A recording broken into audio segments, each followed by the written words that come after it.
আন্তর্জাতিক মা দিবস উপলক্ষে বিএনপির ভারপ্রাপ্ত চেয়ারম্যান জনাব তারেক রহমান তার মা, বিএনপি চেয়ারপারসন ও সাবেক প্রধানমন্ত্রী বেগম খালেদা জিয়ার প্রতি গভীর শ্রদ্ধা জানিয়েছেন।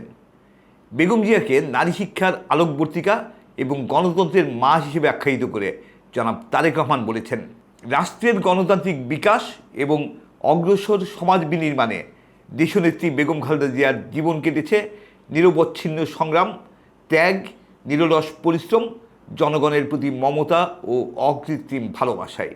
তিনি নারী শিক্ষার ব্যাপক প্রসার এবং স্কুল থেকে ছাত্রীরা যাতে ঝরে না পড়ে সেজন্য রাষ্ট্র পরিচালনার দায়িত্ব থাকাকালে বেগম খালেদা জিয়ার নেয়া বিভিন্ন উদ্যোগের কথা উল্লেখ করেন। মা দিবসে বাংলাদেশ সহ সারা বিশ্বের সকল মায়ের প্রতি শুভেচ্ছা ও আন্তরিক অভিনন্দন জানান জনাব তারেক রহমান। তিনি তাদের অব্যাহত সুখ, শান্তি ও সমৃদ্ধি কামনা করেন।